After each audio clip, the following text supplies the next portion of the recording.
Welcome back to A Moment in History. I'm Seth Udinsky.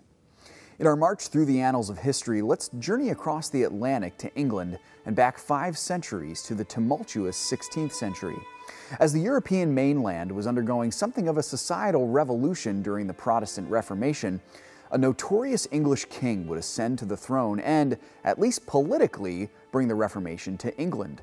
He would become most famous or infamous for his nasty habit of marrying and then either divorcing or executing multiple wives, usually for reasons of convenience.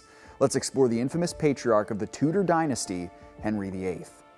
Henry was born in 1491 as the son of Henry VII, the first king of the Tudor dynasty, and known in history as the first English king of the early modern age. Now, the younger Henry would ascend to the throne in 1509 at the age of 18, and he promised to bring England into a new golden age. Needless to say, it did not happen. Although England experienced some military success at this time, Spain was the real dominant world power. Now, Henry knew this, and as a young man, he married the Spanish princess Catherine of Aragon, who was the widow of Henry's older brother Arthur.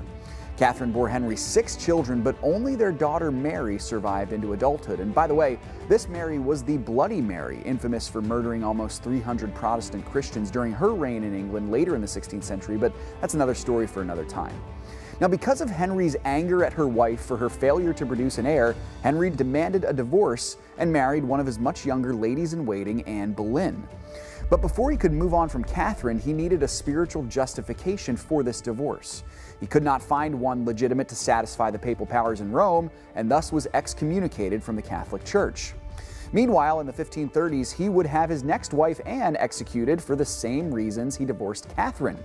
Henry was unfazed by the excommunication. The Church of England was founded in the midst of this scandal by a king who really just wanted the freedom to divorce without the threat of excommunication. Henry made himself the de facto leader of the Church of England. Now, Henry went on to marry not one, but 2 more Catherines, one of which he would also execute before his death. He finally achieved his lifelong goal of producing a son to reign in his place in young Edward VI, a far more morally upright ruler than his father had been, but like many of his half-siblings, he died at a young age as well, at the age of 15, only 6 years into his rule. The notorious Henry VIII died at the age of 55 in the year 1547. Even though his motives were utterly illicit, his actions did bring the Protestant Reformation to England, which set the stage for many to hear the gospel of Jesus Christ. Thanks so much for joining me once again for A Moment in History.